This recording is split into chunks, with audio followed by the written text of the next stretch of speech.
రాయలసీమ కాంగ్రెస్ నేతలు స్పష్టం చేశారు. అందుబాటులో ఉన్న ఆ ప్రాంత మంత్రులు, కాంగ్రెస్ ఎమ్మెల్యేలు మంత్రుల నివాస ప్రాంగణంలో సమావేశమై తాజా పరిణామాలపై చర్చించారు. రాష్ట్ర విభజన నిర్ణయంపై తీవ్రంగా మండిపడ్డ నేతలు ఇతర పార్టీలు తెలంగాణకు అనుకూలంగా లేఖలు ఇవ్వడం వల్లే ఈ పరిస్థితి తలెత్తిందని వ్యాఖ్యానించారు. విభజన తప్పనిసరి అయితే అన్ని రకాలుగా వెనుకబడ్డ రాయలసీమను ప్రత్యేకంగా పరిగణించాల్సిన అవసరం ఉందని అన్నారు. రాయలసీమకు రాజధానితో పాటు నికర జలాలను కేటాయించేందుకు అంగీకరిస్తేనే తాము కోస్తాంధ్రతో కలిసి ఉంటామని, లేదంటే ప్రత్యేక రాయలసీమ రాష్ట్రం ఇవ్వాల్సిందేనని వారు స్పష్టం చేశారు. రాయలసీమకు ప్రత్యేక ప్యాకేజీ ఇవ్వాలని డిమాండ్ చేశారు. తెలంగాణ తీర్మానాన్ని శాసనసభలో ఓడించేందుకు కృషి చేయడంతో పాటు రాష్ట్ర విభజనకు వ్యతిరేకంగా న్యాయస్థానాన్ని ఆశ్రయించే విషయమై పరిశీలిస్తామని తెలిపారు. మేమంతా కలిసి పోరాడేదానికి ఇప్పటికి కూడా కలిసి పోరాడి సాధించుకొని వచ్చేదానికి ఇప్పటికి కూడా చేయి దాటిపోలేదని తెలియజేస్తున్నాం. ఎందుకంటే ఇవన్నీ పార్టీలో రెజల్యూషన్సే. అసెంబ్లీలో వచ్చినప్పుడు రాజ్యాంగపరంగా మాట్లాడుతున్నాం.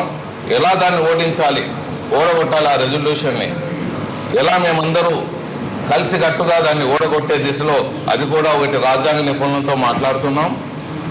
ఎందుకంటే 30 మంది ఎమ్మెల్యేలు ఉంటేనే రెజల్యూషన్ పాస్ చేయొచ్చని ఒక సందేశం వస్తూ ఉంది. అందుకు దాన్ని కోరం సరిపోతుంది అంటున్నారు. ఇంకా ఒకటి, హైకోర్టులో సుప్రీంకోర్టులో పిల్ వేసేదానికి అవకాశం ఉందా, అది కూడా ఆలోచిస్తున్నాం.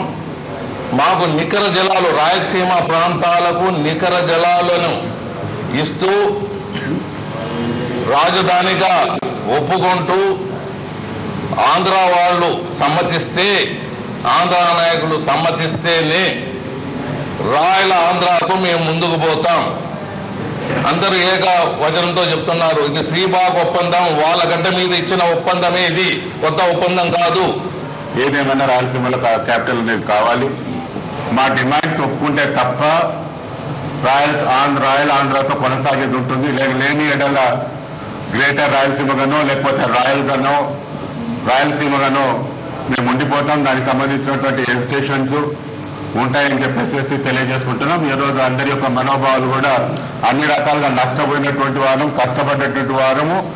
ఈ రోజు ఆంధ్రప్రదేశ్ లో హైయెస్ట్ కరువు మండలాలు ఎక్కడ ఉన్నాయంటే కేవలం రాయలసీమలోనే ఉన్నాయి. కనుక రాయలసీమకు సంబంధించినటువంటి ప్యాకేజీలు కానీ దీని గురించి స్పెసిఫిక్ గా చెప్తే తప్ప మేము సాటిస్ఫై అయితే తప్ప దీనికి ఒప్పుకునేది ఉంటుంది, లేకపోతే ఒప్పుకునేది ఉండదు. మేము హెసిటేషన్ చేయాల్సి వస్తుంది.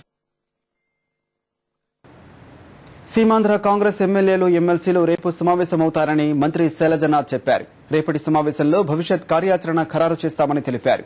రాష్ట్రాన్ని సమైక్యంగా ఉంచేందుకు అన్ని ప్రయత్నాలు చేస్తున్నామన్న శైలజనాథ్ ఇంకా సమయం మించిపోలేదన్నారు. నిర్ణయం మార్చుకునేలా పార్టీలపై ఒత్తిడి తేవాలని పిలుపునిచ్చారు.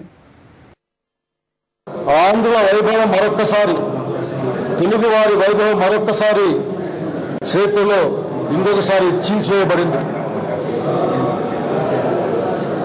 ఎప్పటికీ సమైక్యవాదిగా ఉండే అలాంటి వాళ్ళకి ఇది గుండెల్లో బాకును కుమ్మేట్లుగా అనిపిస్తా ఉంది. ఒక ప్రకటన పార్టీ పరంగా వచ్చిన నేపథ్యంలో నేను ఇప్పటికీ భావిస్తా ఉన్నాను, ఈ రాష్ట్రం ఐక్యంగా ఉండడం ద్వారా మాత్రమే తెలుగు వారి యొక్క వైభవం కానీ, పేదల యొక్క క్షేమం కానీ ముడిపడి ఉంటుంది, రక్షణగా నమ్ముతా ఉన్నాను. పార్టీల అభిప్రాయాలు చెప్పాయి, కాంగ్రెస్ పార్టీకి అభిప్రాయం చెప్పింది, మా పార్టీ కూడా. అయినప్పటికీ మేము ప్రయత్నం చేస్తా ఉన్నాం. మరొకసారి ప్రజలందరూ కూడా ఈ విషయాన్ని గమనించి మీ అభిప్రాయాన్ని గట్టిగా చెప్పని నేను కోరుకుంటా ఉన్నాను. ఇప్పుడు చిన్న విరామం.